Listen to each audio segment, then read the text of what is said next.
Hi friends, welcome to Priyanka Puneeth channel. ಇವತ್ತು Uttara Karnataka ಸ್ಟೈಲ್ದು egg ರೈಸ್ನ ಹೆಂಗೆ ಮಾಡೋದಂತೆ ತೋರಿಸ್ಕೊಡ್ತಾ ಇದ್ದೀನಿ. ರೆಸಿಪಿ ನೋಡ್ಕೊಳ್ಳೋಣ.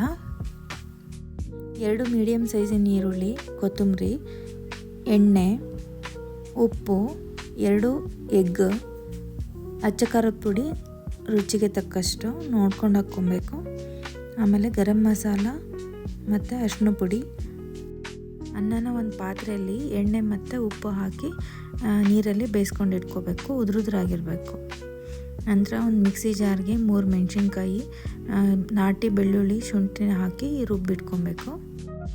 ಒಂದು ಬಾಣಲೆಗೆ ಎಣ್ಣೆ ಹಾಕಿ, ಎಣ್ಣೆ ಕಾಯೋಕ್ಕಿಂತ ಮುಂಚೆನೇ ನಾವು ರುಬ್ಬಿಟ್ಕೊಂಡಿರೋ ಪೇಸ್ಟನ್ನು ಹಾಕಬೇಕು, ಇಲ್ಲಾಂದರೆ ಸಿಡಿಯುತ್ತೆ. ನಂತರ ಇದಕ್ಕೆ ಈರುಳ್ಳಿನ ಹಾಕಿ ಚೆನ್ನಾಗಿ ಫ್ರೈ ಮಾಡಬೇಕು, ಹಸಿ ವಾಸನೆ ಹೋಗೋವರೆಗೂ. ಒಂದು ಸ್ವಲ್ಪ ಉಪ್ಪು ಹಾಕ್ಕೊಂಡಿದ್ದೀನಿ ಈರುಳ್ಳಿ ಬೇಯಕ್ಕಂತ. ಖಾರ ಪುಡಿ, ಅರಿಶಿನ ಪುಡಿ ಮತ್ತು ಗರಂ ಮಸಾಲ ತೊಗೊಂಡಿರ್ತೀವಲ್ಲ ಅದನ್ನ ಇವಾಗಲೇ ಸೇರಿಸಿ ಚೆನ್ನಾಗಿ ಕೈ ಆಡಬೇಕು. ಉರಿ ಸಣ್ಣ ಇಟ್ಕೊಬೇಕು, ಯಾಕಂದರೆ ಬೇಗ ಒತ್ತುತ್ತೆ. ಇದಕ್ಕೆ 2 ಮೊಟ್ಟೆನ ಇವಾಗ ಒಡೆದ್ಬಿಟ್ಟು ಹಾಕ್ತಾಯಿದ್ದೀನಿ. ಈ ಥರ ಪಲ್ಯ ಗೊಜ್ಜು ಥರ ಆಗಬೇಕು. ಅದಾದ ನಂತರ ನಾವು ಇದಕ್ಕೆ ಅನ್ನನ ಮಿಕ್ಸ್ ಮಾಡಿ ನಿಧಾನಕ್ಕೆ ಒಂದು ಸೈಡಲ್ಲಿ ಕಲಿಸ್ತಾ ಹೋಗಬೇಕು.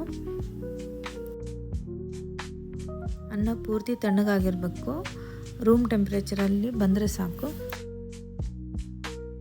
ಉಪ್ಪು ಹಾಕ್ತಾಯಿದ್ದೀನಿ, ಚೆನ್ನಾಗಿ ಕಲಿಸ್ಬೇಕು. ಇವಾಗ ನಮ್ಮದು ಉತ್ತರ ಕರ್ನಾಟಕ ಸ್ಟೈಲಿಂದ ಎಗ್ ರೈಸ್ ರೆಡಿಯಾಗಿದೆ. ಇದನ್ನು ಈರುಳ್ಳಿ ನಿಂಬೆಹಣ್ಣು ಹಾಕ್ಕೊಂಡು ತಿಂದರೆ ಸೂಪರಾಗಿರುತ್ತೆ. ನೀವು ಒಂದ್ಸರಿ ಟ್ರೈ ಮಾಡಿರಿ. ಈ ರೆಸಿಪಿ ನೀವು ಟ್ರೈ ಮಾಡಿದ್ರೆ ಯಾವ ಥರ ಆಗಿದೆ ಟೇಸ್ಟ್ ಅಂತ ನನಗೂ ಕಮೆಂಟ್ ಮಾಡಿ ತಿಳಿಸಿ. Thank you. ನಿಮ್ಮ ಸಪೋರ್ಟ್ನ ಸಬ್ಸ್ಕ್ರೈಬ್ ಮತ್ತು ಲೈಕ್ ಮಾಡೋದ್ರ ಮೂಲಕ ನನಗೆ ತಿಳಿಸ್ಕೊಡಿ.